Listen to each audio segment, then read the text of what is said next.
Joseph Pulitzer is better known today for the prize that bears his name than his contributions to history. That's a shame. In the 19th century, when America became an industrial nation and Carnegie provided the steel, Rockefeller the oil, Morgan the money, and Vanderbilt the railroads, Joseph Pulitzer was the midwife to the birth of the modern mass media. What he accomplished was as significant in his time as the creation of television would be in the 20th century, and it remains deeply relevant in today's information age. Pulitzer's lasting achievement was to transform American journalism into a medium of mass consumption and immense influence. He accomplished this by being the first media tycoon to recognize the vast social changes that the Industrial Revolution triggered, and by harnessing all the converging elements of entertainment, technology, business, and demographics. This accomplishment alone would make him worthy of a biography. His fascinating life, however, makes him an irresistible subject. Ted Turner-like in his innovative abilities, Teddy Roosevelt-like in his power to transform history, and Howard Hughes-like in his reclusive second half of his life as a blind man tormented by sound. Pulitzer's tale provides all the elements of a life story that is important, timely, and compelling.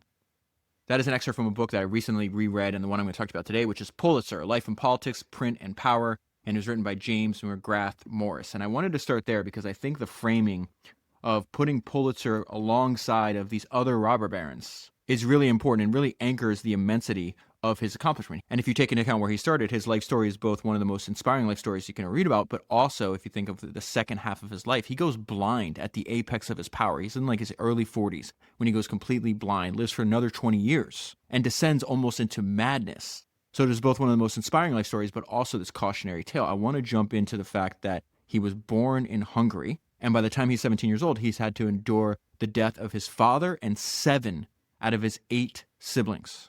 Pulitzer's father is going to die of tuberculosis when he's 47 years old. But while he was alive, his father was a very successful merchant, and he insisted on hiring tutors to educate his children. And in this story, we see 2 of Pulitzer's personality traits that are with him forever. The first one being he's incredibly industrious and loved to read and to learn, but he had to select what he was learning. And 2, he had a furious temper. He was a difficult pupil and displayed a volcanic temper. Joseph once chased a tutor out of the window when the tutor made the mistake of insisting on teaching mathematics rather than entertaining the youth with war stories from history. Joseph didn't take well to formal instruction, but he did love the pleasures of reading. Their house was filled with books. Joseph favored works of history and biography. And a short while later, his father's going to die, and this plunges the family into poverty. Only 47 years old and at the peak of his business success, he had contracted tuberculosis. Joseph understood more fully the extent of the calamity. He had been 9, listen to what he had experienced when he was a kid. He had been 9 when his older brother died, 10 when his younger brothers and sister died, 11 when his father died, and 13 at the death of his last sister. The deaths of his family led to an obsession with his health that would remain with him until the end of his life. Every ailment, no matter how small, was accompanied by an underlying fear that he was dying. His father's death created a financial nightmare. It was only a matter of time before the enterprise went bankrupt. Within 6 months, their property was seized by authorities for failure to pay taxes. The family limped along. Years later, Pulitzer conveyed the toll from the deaths. He described himself as a poor orphan who had never even enjoyed as much of a luxury as a father. And so at 17 years old, Pulitzer escapes to America, and this is how. His only path forward is to risk his life fighting in the American Civil War.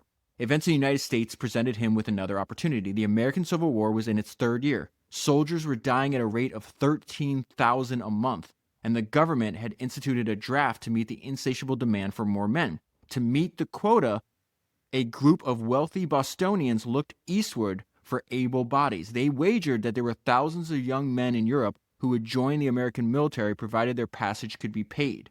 This scheme became Pulitzer's escape route. And then there's just a great description of Pulitzer at this point in his life. Pulitzer had no money, so his options were limited. It was not military life that Pulitzer sought, but the escape that it offered.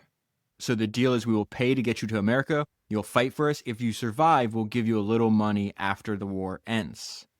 So this is Pulitzer's life at 18. He's alone in a strange new land. He doesn't speak the language. He has no money.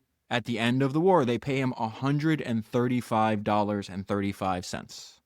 And so he's released into American society, and is looking for a job at the same time that thousands of soldiers are doing the same exact thing. So there's record high unemployment at this point. And so he goes to New York, he looks for work during the day, and at night he has to sleep on the streets. And so we see some of his innate intelligence at this point because he's like, well, everybody's in New York doing the exact same thing I'm trying to do. I should find a different city to go to. And because he speaks German and he knows there's a large German population in St. Louis, he decides to go there. And so as you can imagine, he will take any possible job he can get. One of the first jobs he gets is to take care of a bunch of mules. And he has a hilarious way to describe this later in life. He says, "Never in my life did I have a more trying task. The man who has not cared for 16 mules does not know what work and trouble are." And over the next few years, he takes any possible job he can get. He'll do a lot of physical labor. He'll work on a riverboat. He'll get a bunch of jobs in construction. And he even tried working as a waiter. And again, this goes back to something that reappears throughout his life story. He's got a fiery temper. On multiple occasions, he gets into arguments once he's a newspaper publisher and literally draws a gun and shoots at people. There are multiple fistfights in this book as a result of the stuff that's published in his newspaper. But we're half a decade before the first time he tries to shoot somebody, and he's a waiter, and says, when a beefsteak, having been rejected in a rather this is hilarious writing. When a beefsteak, having been rejected in a rather impolite manner, found itself, after an exchange of words that quickly developed into personal affronts, dropped onto the head of the guest rather than onto his plate, thereby bringing an abrupt end to his time as a waiter. And then Pulitzer has this intense drive for self-improvement and a voracious appetite for information that'll help him in his life. And so one of the best things he does is he's able to save a little bit of money. He's working all these jobs. And he takes some of the little bit of money that he has and joins these subscription libraries that are very popular in America at the time. And anytime he's not working, he essentially just spends his entire time. I think there's like 27,000 books in this library. And so here's a description of this. The library held a large collection of books, carried newspapers from all over the country, and was open each day of the week from the morning until late at night. Pulitzer spent every free moment he had there, often bringing a pair of apples for sustenance so as to not waste a moment leaving the library for a meal. And so something you see in the life and the career of Pulitzer is like he's always, whatever task is in front of him, he takes it very, very seriously. He's trying to do the best job possible. I think he's a great example of this idea that Charlie Munger would repeat that he calls Carlyle's prescription. So the idea is essentially you put almost all of your attention on the job directly in front of you, and you don't waste your energy staring at these vague future possibilities. So the direct quote from Munger is 98% of our attention was devoted to the task at hand. And he said, the job a man is to do the job at hand, not look at what lies dimly in the distance. And so Pulitzer goes to this German aid society, and they're helping a lot of these German immigrants find jobs. And the president of this German Immigration Aid Society also owned a newspaper. And so he observed how hardworking and industrious Joseph Pulitzer was, and this is how Pulitzer is going to get his start in the newspaper industry. It says Pulitzer learned about a job opening at the Westliche Post. Keep in mind, these are German names, last names, newspaper names. There's no way I'm pronouncing them correctly. So this German newspaper is owned by two of the city's most eminent Germans. Both of these are going to be mentors of Joseph Pulitzer, and they're looking for a reporter. And so it says, for Pulitzer, the timing was fortunate. Not only did Pulitzer know Pretorius, but in recent months, the elder man, as president of the German Immigration Aid Society, had observed his diligence. So Joseph is offered the job. I could not believe it, Pulitzer recalled. I, the unknown, the luckless, almost a boy of the streets, selected for such a responsibility. It all seemed like a dream.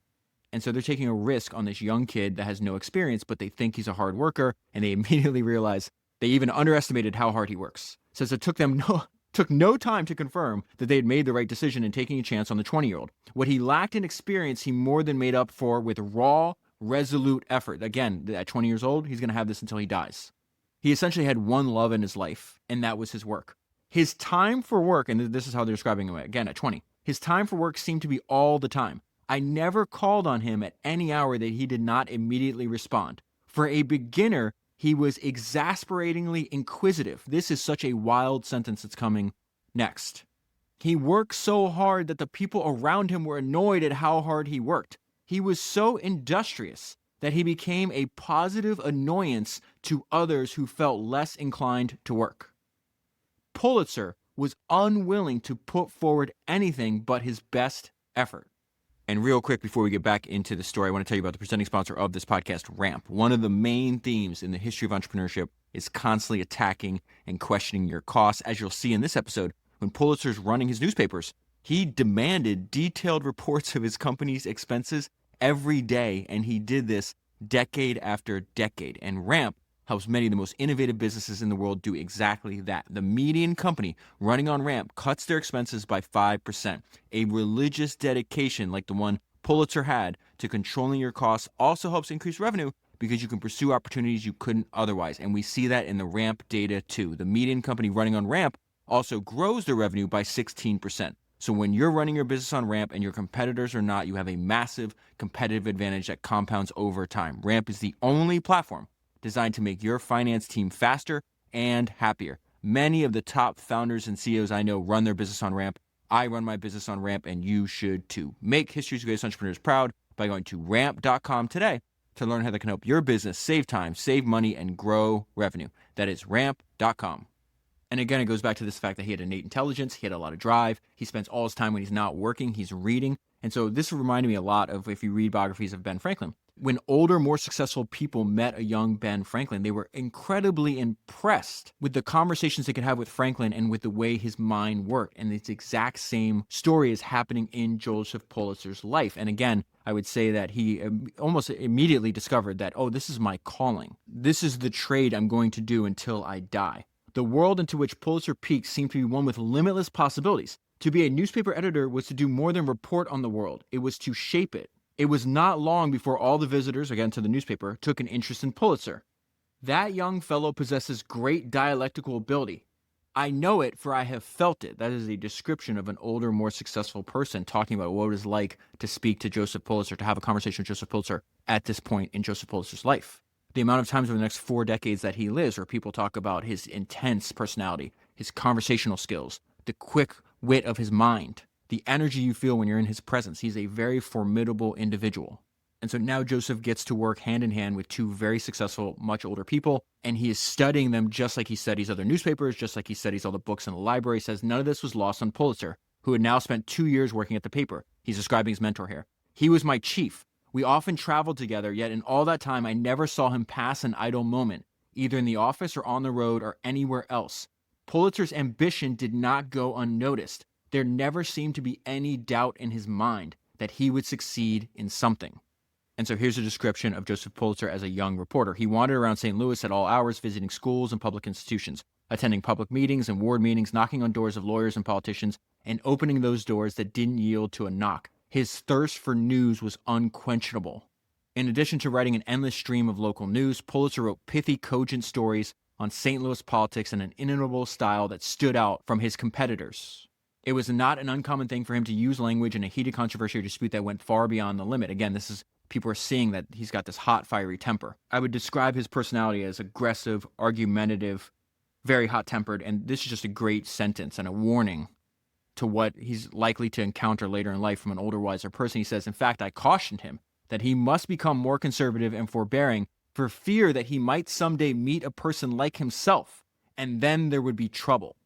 It's also important to note, think about the subtitle for this book. It says, A Life in Politics, Print, and Power. So at this time, politics and journalism, there were two sides of the same coin. So out-of-work politicians would become newspaper editors, and then newspaper editors would become elected politicians. There was no such thing as an objective newspaper at this time. And in fact, many times in the names of the paper, it would talk about the political party they had allegiance to.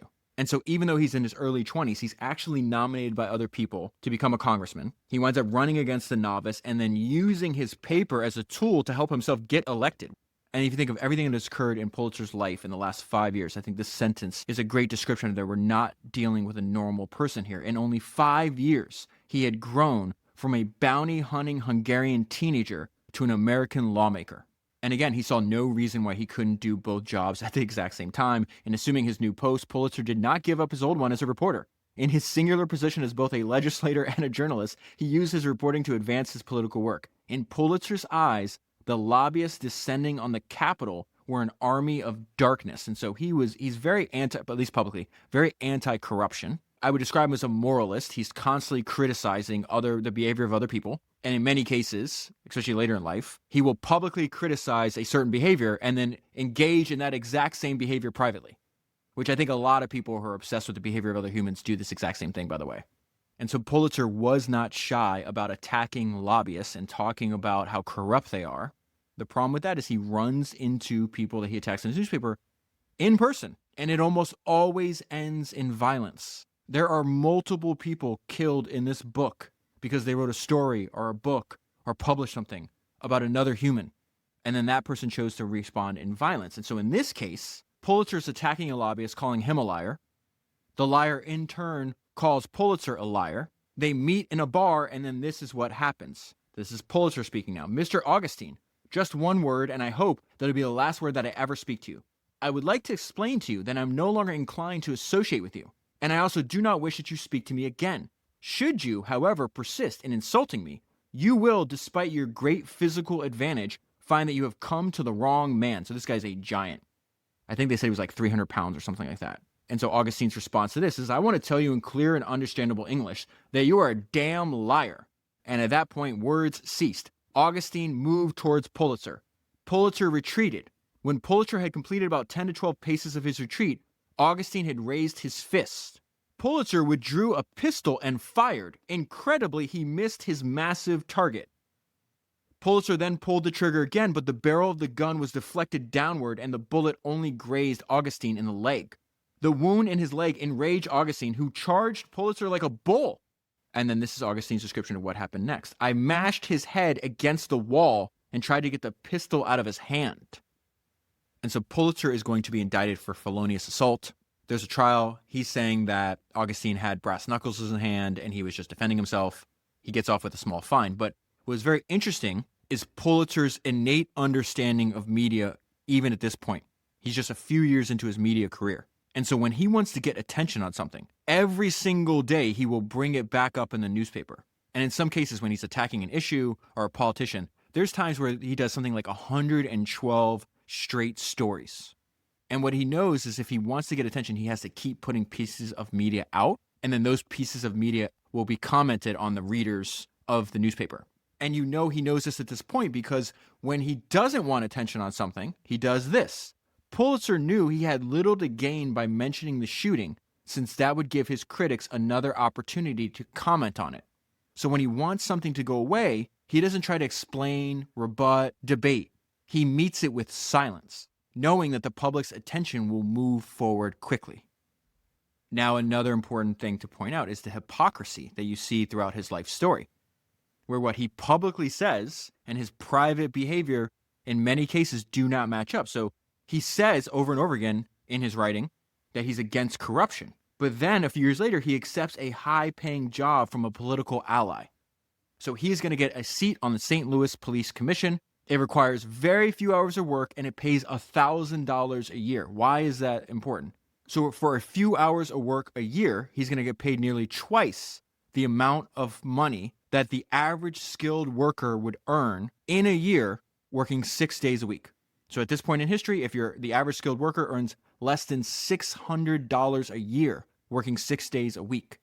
And we see this later on in his life too, because he's very pro-union in his paper. But when he has the most successful newspaper in the world and his own employees try to unionize, he's against it then. And so then I want to get to the beginning of his media empire. So he's still working for the newspaper. Says some of the proprietors of the Wishlist Post became nervous and wanted to retire. They approached Pulitzer to see if he would like to buy into the paper. Pulitzer was the most valuable member of their staff, and he had toiled for them for 5 years. This is now Joseph describing this. They thought I was necessary to the paper. They probably would have done the same thing to any other man who worked 16 hours a day as I did for them. Thus, 7 years after reading his first copy of this paper in hopes of finding employment in St. Louis, Pulitzer was an American newspaper publisher. He is 25 years old. It costs him about $5,000 to buy into the paper. He doesn't have that money, so he goes into debt. Buying into this newspaper was one of the best decisions he ever makes because the following year, he actually has a falling out with his two mentors. It says the editorial office had grown too small for all three men, and so they offered to buy him out. And so it says the price they proposed was commensurate with the desire to be free of him. Pulitzer walked away with about $30,000. 6 times his original investment. That is 6 times in 1 year. And so think about what just happened. He works for the newspaper for 5 years. He is by far their most valuable asset. He borrows $5,000 to buy into the paper. A year later, he has a falling out. They then buy him out for 6 times that amount, so that's $30,000. $30,000 at this point in history, when the average skilled worker makes $600 a year. That means in 12 months, he made the equivalent of half of a century worth of wages for a skilled worker. And then almost immediately, he does another clever move. So it says, Pulitzer spotted a journalistic business opportunity. The collapse of the banking firm J. Cook and Company started a severe national depression. Among the victims of the economic downturn was a small German-language newspaper in St. Louis. The paper was put on the auction block. Pulitzer saw value where others didn't. He won the auction, paying a modest sum, and announced that it was his intention to start a German evening paper. That was a lie, by the way. This was a smokescreen. The newspaper he bought had far too few subscribers to make it viable as a business. What the corporation owned was what caught Pulitzer's attention. This German newspaper was a member of the AP, the Associated Press. Because the AP restricted its news items to its members, a membership in AP was a valuable asset. Those that were not members were excluded from a vast source of national and international news. Membership in AP gave a newspaper a tremendous competitive advantage. In St. Louis, all the major German newspapers were members of the AP except the St. Louis Globe. And so he goes to the owners of the St. Louis Globe with this proposal. If they bought the entire corporation, they would gain membership in AP. They agree in less than 48 hours after he buys this small, useless German language newspaper at auction. He makes about $20,000. So now he's got about $50,000 in savings and time to figure out what he's going to do next. And interesting enough, this next 5-year period of his life is one of the most depressing because he's got a lot of money, but he has no purpose. He has no job. And so his first idea, again, speaks to this unlimited ambition that he had from a very young age, is he wanted to buy a newspaper in New York. He's going to be unsuccessful doing so for quite a while. He actually has to start by buying a newspaper in St. Louis, which he's going to do in a few years from now. But I want to point out that he's studying every single thing that's going on in his industry. He's reading every single newspaper. He's seeing all the different approaches. And so one of the ones that he studied the most was the New York Sun. The New York Sun is very different from the newspapers that Pulitzer worked at, which was really heavily focused on politics. The Sun took a different position. It said instead of reporting on international and national events of limited interest to the masses, it focused on city news, violence being its favorite topic, and presented this news in a highly readable, though sometimes flippant style. In comparison with the stodgy journals favored by the city elite, the Sun was a blast of fresh air. It was compact, always 4 pages long, and as the nation's first penny newspaper, it was cheap. The Sun would sell more than 100,000 copies every day. It was an irresistible feast of information that won wide attention in an era of generally dull journalism. And this is what Joseph Pulitzer said about the Sun. I read the Sun regularly. It is the most entertaining and without exception the best newspaper in the world. And so as he's looking for newspapers to buy, he has a reason to be so confident. He has an edge here, and he knows it. And the edge is that he actually could do every single job inside the newspaper. He came from inside. So he says, those who own newspapers scarcely ever make them. The persons who do own them are scarcely fit to write the smallest and most unimportant part of the paper.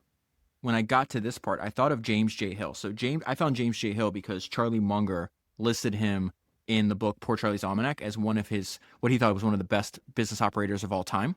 James J. Hill is the only person in American history to found a railroad and not go bankrupt. And he said the same thing about his edge when building railroads as Pulitzer is talking about his edge when buying and building newspapers. And so let me read you this note about James J. Hill's advantage. It's the exact same thing that's going on here. James J. Hill's advantage was that he understood the railroad as an operating business, not as a financial instrument. Most of his competitors came from finance or speculation. They were often trying to build railroads to capture land grants, sell bonds, manipulate stock, or reorganize bankrupt systems. Hill came from freight, warehousing, and transportation logistics. So when he finally got control of a railroad, he understood the customer, the cargo, the routes, the costs, the bottlenecks, and the economics from the inside.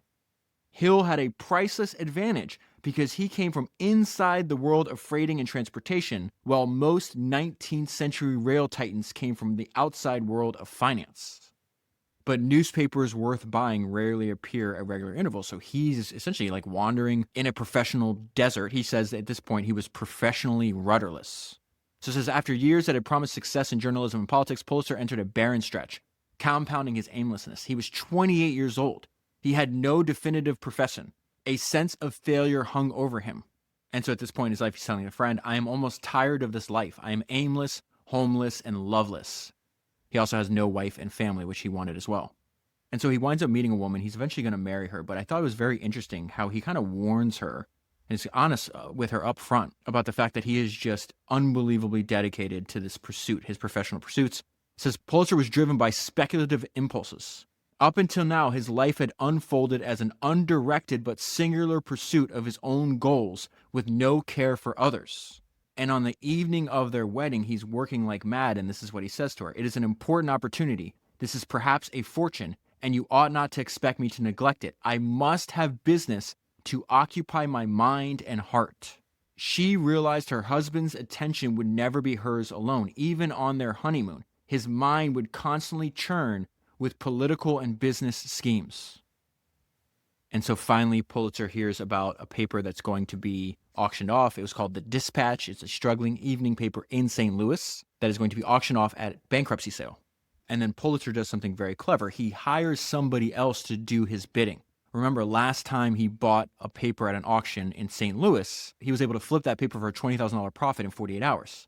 And so this is why he hired what he called a Trojan horse. Pulitzer knew that if he were to openly join the bidding, others would assume that he had seen in that paper something of value that had escaped everybody else's attention, and then the price would soar.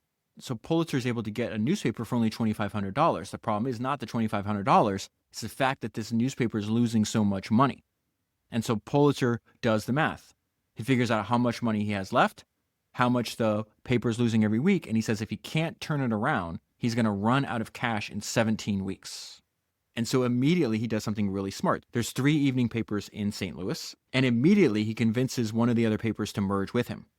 So it says his business acumen drove him. Although he was at times an innovator in journalism, that was not his strength. Rather, he possessed remarkable foresight and an uncanny ability to recognize value where others didn't. He was willing to take risks based on his insights when others remained timid. So the other paper is called The Post and is run by this guy named Dillon. Dillon agreed to merge his paper with Pulitzer's. A merger made good sense. Pulitzer and Dillon shared essentially the same political views. For Dillon, the merger would prevent a potentially disastrous circulation fight. For Pulitzer, it would bring readers and, most important, time. And yet Pulitzer's never going to do a deal that he does not benefit more than the other party. And somebody that's a mentor to Dillon, who knows Pulitzer, warns Dillon about this. Anyone who knew Pulitzer knew that power was something he did not share. McCullough foresaw trouble for his protege Dillon. To succeed, Dillon would have to tone down, quote, the crude products of Pulitzer's fiery and untamed brain. And so Dillon is not going to last long. Eventually, Pulitzer buys him out. And we see why Pulitzer can't share power. Very few people can match his work ethic. He is, by default, all in. Despite the paper's progress towards financial stability, Pulitzer did not relax or let up. He practically lived in the office, staying late into the night. I would pass by on my way home between 11 and 12 o'clock at night, and he was always there. No matter how late he worked, Pulitzer always arrived at the office in the early morning to examine the paper's vital signs. He demanded precise information, and these are the questions that he would ask every single day and that he would demand answers for. Exactly how many copies were printed the day before? How many were sold? How many were returned? How many lines of advertising had run in that issue? How many lines of advertising ran last week? How many lines of advertising ran since the beginning of the year? How much money was spent on the staff? How much money did we spend on paper? How much money did we spend on telegraphs? How much money did we bring in? His thirst for details was insatiable. In these first days of running the Post-Dispatch, which is the name of his St. Louis paper, feeling the sharp anxiety of potential failure, Pulitzer learned to ask questions that provided him with the most realistic take on the financial health of his paper. He honed his questioning down to a precise mix of queries, yielding a statistical portrait that revealed in a single glance where things stood. Until the end of his life, and no matter how far he wandered from the office or how much he delegated to others, which was not a lot, by the way, he would never give up this habit. And real quick, before you get back into the story, I want to tell you about AppLovin, one of my all-time favorite quotes I read in Peter Thiel's book, 0 to 1. In that book, he writes, the single most powerful pattern I have noticed is that successful people find value in unexpected places, and they do this by thinking about business from first principles instead of formulas. As you see, as Pulitzer continues to build his media empire, he does this, and that is exactly what AppLovin has done with their advertising platform. AppLovin connects you with over 1 billion potential new customers in mobile games. AppLovin allows you to capture undivided attention. AppLovin ads are full-screen video ads that are watched for an average of 35 seconds. That is retention that blows other ad platforms out of the water. And you can launch on AppLovin in minutes. You set the goal and AppLovin achieves it. No complex setup, no expertise needed. And AppLovin scales quickly. They can put your ads in front of over 1 billion potential customers. Other businesses have seen immediate results scale to hundreds of thousands of dollars of spend per day and increase their revenue by millions. So you want to get started quickly before all your competitors are on AppLovin. And you can do that by going to applovin.com. That's applovin.com. And then finally, I want to tell you about Vanta. Vanta helps your company prove you're secure so more customers will use your product or service. Vanta is an AI-powered security expert that scales with you. The more your business grows, the more complex your security needs get, and that can turn into chaos. Vanta tames that chaos for you. Vanta automates compliance, continuously monitors your controls, and gives you a single source of truth for compliance and risk. Many of the top companies in the world use Vanta. In fact, Ramp uses Vanta, which was a huge positive indicator for me because Ramp is so stringent on buying software instead of building it themselves. Vanta helps you build a company that your customers can trust. Many companies will not sign contracts unless you're certified, and this is causing you to lose out on sales. That is why the average Vanta customer reports a 526% return on investment after becoming a Vanta customer. Vanta will help you win trust, close deals, and stay secure faster and with less effort. Go to vanta.com/founders and you can get $1,000 off. That is vanta.com/founders. And then when they talk about the breakup of the partnership, I think there was a great description of why this didn't work out and really tells us a lot about Joseph Pulitzer and who he was. She said they attributed the breakup to, quote, incompatibility of temper, superinduced by an excess of talent. The truth of the matter was that one did not work with Pulitzer. For him, surely, against him often, but not with him. And then again, goes back to he just had an excessive confidence in his own judgment. He thought he knew a lot about the industry, maybe more about the industry than anybody else. And so he's willing to make bets that other people simply were not. And at the time, people were like, it's a waste of time trying to do an evening newspaper. All the money is made in the morning, dummy. What are you doing? Pulitzer saw that that was going to change, and he made a big bet. The flagging fortunes of the 3 evening papers discouraged other people from venturing into the business. Pulitzer, however, was undeterred. He was convinced that evening papers had a great future. He was right. The advent of the telegraph and faster printing presses made it possible to publish an afternoon newspaper with news as fresh as that day, making morning papers look as if they were publishing yesterday's news, which they were. Furthermore, gaslight and then electric light also made the newspaper an important evening pastime. In a few years, evening newspapers would outsell morning ones. And another important part of differentiation that Pulitzer understood is that he was excessively self-promotional, and he realized that if he promoted his newspaper inside of his newspaper, that it would lead to larger circulation and more readers. Pulitzer was convinced that news reporting could be combined with promotion, and he pushed his staff to do both. A typical headline would invariably include a subhead that says, "Another exposure by the Post and Dispatch."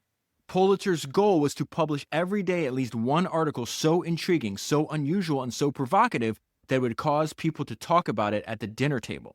And then it goes back to this idea that one of the edges he had is he knew the business from A to Z. He could do every single job. He did the job. He owned the paper, but also was a reporter, would write editorials. So it says, after concluding his business duties, Pulitzer would then turn to editorial work. He worked side by side with the reporters and editors, just as if he was one of them. And then I love this, in a few sentences down, the people working for him describe him as intensely enthusiastic. He also understood that the best ad is a story, and that you should make an ad interesting to read just like you do a news story. Pulitzer also recognized that many people read the advertisements the way others read the articles. It is our object to make the advertising columns of the Post-Dispatch not less varied and interesting than the news columns themselves. And then he's so good at his job that eventually he drives his one other competitor to bankruptcy, and then we see he does the exact same thing that he did when he bought the Dispatch to begin with. So this newspaper was called The Star. The owners of The Star decided to throw in the towel. It was now their turn on the auction block. The usual crowd gathered on the courthouse steps. Pulitzer joined in on the bidding, which started at only $100 but rapidly devolved into a three-way match. When the bids reached the $700 range, Pulitzer dropped out, and one of the remaining two men prevailed with a bid of $790. As when he had bought the Dispatch at auction, Pulitzer had fooled the crowd. The man who had placed the winning bid was working for him. The Evening Field now belongs solely to Pulitzer.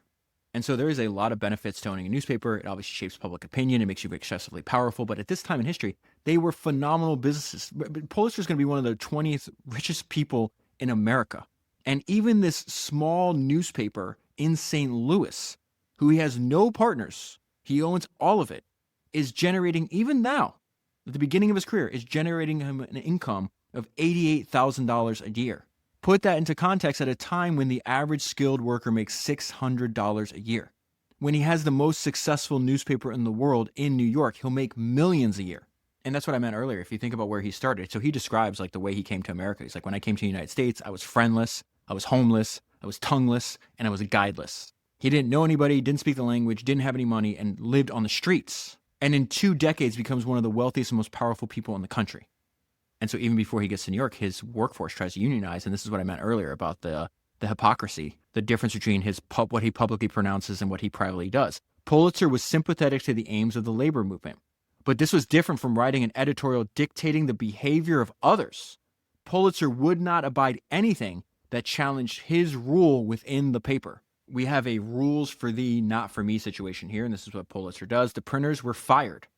The Post-Dispatch, Pulitzer declared, declines to be told who it shall and shall not employ. It refuses to be instructed as to how to measure its type, feed its press, or be limited to the number of apprentices that it should take into the office. Simply put, Pulitzer was a Democrat in politics, but a despot in the office. And so it was never Pulitzer's intent to stay in St. Louis. He knew that New York was the center of the world. It's the capital of the world. He wanted to compete on the biggest stage. He was just biding his time until he could buy a New York paper. Now, Jay Gould at this time, who's another robber baron, one I've done multiple episodes on, and will do multiple episodes on in the future, accidentally owns a newspaper. Jay Gould had unintentionally acquired the paper when he purchased the assets of another corporation. And so it says, Jay Gould decided to rid himself of the burdensome New York World, which is the name of the paper. An even greater sin in the eyes of a railroad industrial baron was that it had never made a dime since he acquired it 4 years earlier. I never cared anything about the paper, Gould said. The World had an anemic circulation of 15,000 and was losing money every week. And yet it was still a very valuable asset, one that Pulitzer is going to go $500,000 into debt to acquire. Signing the contract put Pulitzer nearly $500,000 in debt. Less than 5 years after spending his last few $1,000s to buy the bankrupt Dispatch, he was betting he could repeat his success on a far grander scale.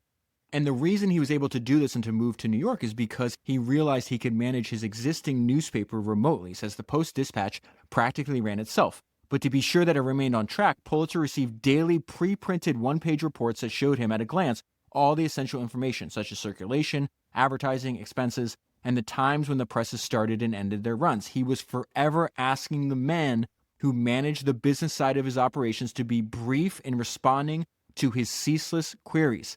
In his words, he wanted the information in a nutshell. And so now he's $500,000 into debt, and he's talking to his wife. He says he confessed his anxiety to Kate. 5 years being married to Joseph had convinced her that it was no use trying to restrain his ambition. He was driven by an insatiable need to be occupied, to have meaningful work, and to keep moving. He's also incredibly ruthless. So a few years earlier, his younger brother had moved to New York, started a small paper. It's more like a tabloid, like gossip rag kind of thing. And as soon as he closes his deal with Jay Gould, he tries to do what he did in St. Louis, where he's like, I'm going to convince another existing paper to merge with me so I can immediately increase my circulation and buy myself more time. And so it says, Pulitzer proposed to his brother that they consolidate their papers into a new one to be called the World Journal. Albert's paper had 3 times the circulation of the World and was acquiring thousands of new subscribers each month. If Albert agreed to the merger, Joseph promised him a profit of no less than $100,000 a year. And he told his little brother, you don't even need to come to the office at all. If you like, you can stay at home in bed all day long. In hoping to combine the papers, Joseph was following the game plan he had used in St. Louis. But this situation was different. Albert was making money on his own, and lots of it, and his paper was not threatened by Joseph. He declined the invitation. So Joseph responds, don't be so cocksure of your success. It is the men you have got and who get the paper out every night that are making it what it is. What are you going to do if they're all gone? Joseph says that to his brother in the morning, and by nighttime, this is what Albert says. My whole staff, my 3 most valuable men, had gone over to a rival newspaper. This was a blow that was intended to kill me, he said. Of course, that rival paper was The World. In a city teeming with editorial talent, Joseph had chosen to raid his brother's shop. And then I thought this was important to understand Joseph Pulitzer. Pulitzer made one alteration to the look of the paper that hinted at his ambitions. He dropped New York from the name. Now the paper is just called The World. And again, he used a lot of the same ideas that he used in St. Louis and New York. Pulitzer took to reprinting all the press comments on the World's change in ownership. He took every occasion to blow his own horn and tell the public what a good newspaper he was making. However distasteful this might seem to others, it worked. He's also excessively hands-on. No detail was too small. He loved debating with his staff, usually provoking the arguments himself. He said, "It is by argument that I measure a man, his shortcomings, his possession or lack of logic, and above all, whether he has the courage of his convictions. For no man can long work for me with satisfaction to himself or myself unless he has courage." It wasn't long before the old-timers couldn't take it anymore, and new faces, often younger, appeared. And these new, younger, more excited workers knew they were working for a formidable individual. There was a sense that Pulitzer was pushing the world forward. We in the office felt from the first that this remarkable personality, which had so impressed us upon its arrival inside the building, would soon make its impress felt on the greater cosmopolitan public of New York, and in time, the country. The World began on its path to becoming the most widely read newspaper in American history. Joseph would say that the headline was the lure and the copy was the hook. He admonished his staff to write in a buoyant style, comprising simple nouns, bright verbs, and short, punchy sentences. If there was a Pulitzer formula, it was a story written so simply that anyone could read it, and so colorfully that no one would forget it. Pulitzer was obsessed with details. I love this part. He says that vagueness was a sin. So this is what he means by that. A tall man was not just referred to as a tall man. He was 6'2" tall.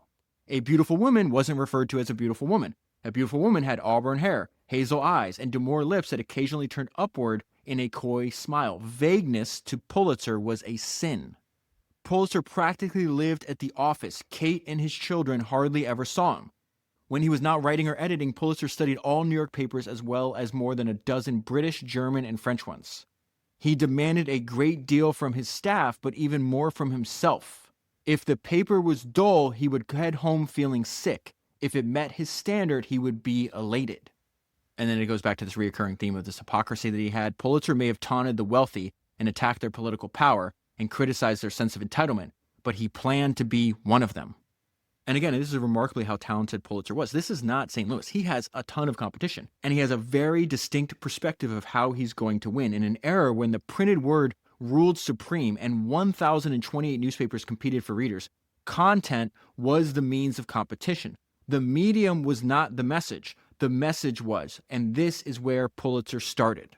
And Pulitzer does a really smart move here. He understands that you can't stand out by looking the same. So at the time, the newspapers were all gray, and they were all just full of text. Pulitzer finds a very gifted cartoonist, hires him to make pictures for the newspaper, and pays him more than twice the salary that he paid his reporters. So that gives you an insight into how important images were to Pulitzer. And it says Pulitzer had wanted illustrations in the World since he bought the paper. On newsstands and in the arms of newsboys, the gray, unbroken front pages of the city's newspapers were indistinguishable from each other.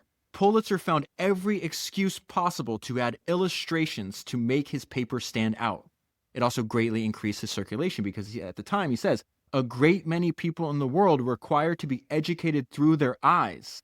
Pulitzer was mindful that many of the readers he pursued were struggling to learn English.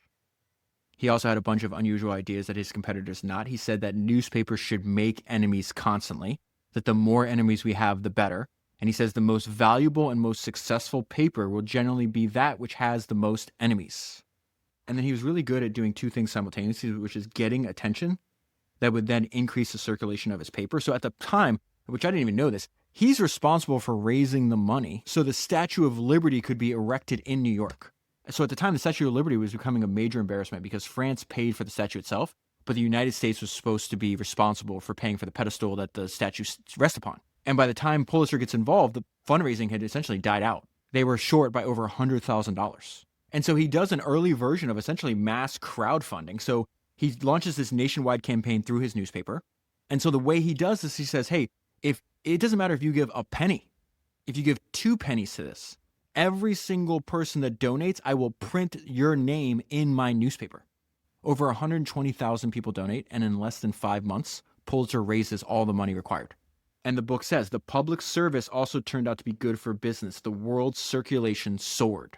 And so now he has the most successful newspaper in the world. And as a result of the success that he's enjoying, it starts to spawn imitators all throughout other cities.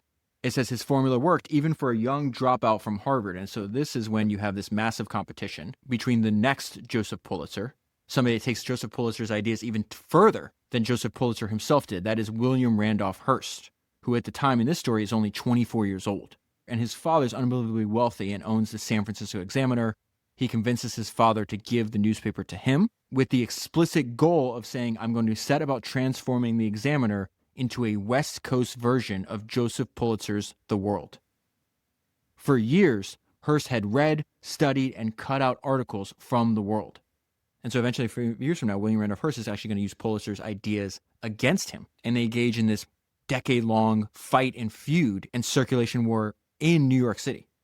And so then again, we were reminded of this kind of hypocrisy he does. He attacks the rich and the wealthy and the powerful in the papers, and yet he deeply desires to be them. In private, he's doing business deals with them. It says Pulitzer did not object to wealth. In fact, he coveted it. However, the kind of wealth mattered. Inherited fortunes were a social evil, according to Pulitzer, but earned wealth was not. He was moved by a quite strong hunger for wealth, luxury, and power. Pulitzer did not simply socialize with those he attacked in the pages of his newspaper. He also became their financial partner. And so for the last decade and a half of his life, and at this point in the story, Pulitzer's in his early 40s, he's been pushing himself so hard. He has insomnia, he has indigestion, he has terrible anxiety, he has depression. He's also likely a hypochondriac. But he worked so much that he had reached the limits of his physical and psychological endurance. And then the most devastating thing happens to him. He is going to go blind at the apex of his power. He is in his early 40s. This is devastating because he would insist on reading every single line of copy before it was published. So he says, when I picked up the newspaper, I was astonished to find that I could hardly see the writing, let alone read it. It was as if a dark curtain had been pulled entirely across his right eye and partially across his left. Having long suffered from bad eyesight, frequently aggravated by reading late into the night under harsh gaslight, Pulitzer decided that it was simply a temporary affliction. But by the next day, when it didn't improve, he goes to see the doctor. When the doctor peered into Pulitzer's eyes, it was clear in an instant what had gone wrong. The retina in the right eye had become detached, and the left retina was in danger of detaching. The prognosis was grim. In a great majority of cases, the natural course of the disease is slowly but surely progressive, leading finally to total blindness. Now, the crazy thing about this story is he's going to spend the last 2 decades of his life battling these serious health problems. He's going to go blind. He's going to be in chronic pain. He's going to suffer from insomnia. And then he develops this extreme sensitivity to noise. But despite this, he remained actively involved in running his newspaper. And looking back on this point of his life when he starts to go blind in his early 40s, as a much older man, this is what he says about this time. He says that was the beginning of the end. And this is the period of Pulitzer's life that was referenced at the very beginning of the book, where he's like this Howard Hughes recluse for the last 2 decades of his life, just essentially wandering the globe. He has no friends. Everybody around him is paid to spend time with him. And there's a great sentence that's just devastating. And so this sentence describes the torment that he experiences for 20 years. A giant intelligence eternally condemned to the darkest of dungeons. A caged eagle furiously belaboring the bars. And so even though he never works in the office again, he's just wandering the earth. He's essentially running his business through all these hundreds, maybe thousands of telegrams that he's sending every week. And even though he can't see and he has to have all of them read aloud, so he has to dictate the telegrams, obviously, and then the ones that he receives, somebody has to read aloud to them. He's able to keep all this information in his head. And there's a great paragraph that describes like a new hire for the world, what they would experience. The new hires quickly learned that Pulitzer intended to manage them as if he were in the office rather than simply the source of telegrams piled thick on their desk. This is what he says. Never fear of troubling me with any suggestion concerning either the welfare of the paper or your own. Nothing looking to the elevation and improvement of our paper is too small to mention. And then I just love this part because it just describes this drastic change in his fortunes and his life. When he was younger and he was homeless, he used to get kicked out of this hotel lobby. He would sleep outside. 23 years later, he bought the hotel. It says the former derelict getting kicked out of the lobby now owned the place. And because most of the last 2 decades of his life play out in writing in these telegrams, we have all this detail, maybe more detail than we want, about this just dysfunctional relationship, family life he has. I think he's got 6 or 7 kids. Unfortunately, 2 of them pass away at rather young ages. Him and his wife stayed married for like 30 years, but they barely spent any time together. Joseph is working all the time. His wife spends a lot of time in society. She makes a lot of news about like consumption and buying jewelries and houses and stuff like this. But I did think there's a bunch of these newspaper reports that we have that are in the book too that I thought were very interesting because it just describes just how unique of a life trajectory that Joseph Pulitzer experienced. And so she's basically getting criticized because she has some of the most expensive jewelry in the world. And one newspaper is actually defending her, and as a result gives you and I insight into Joseph Pulitzer. It says 30 years ago, her husband was shoveling coal and driving drays, but his indomitable energy and active brain have placed him where he can afford to buy out 6 royal families.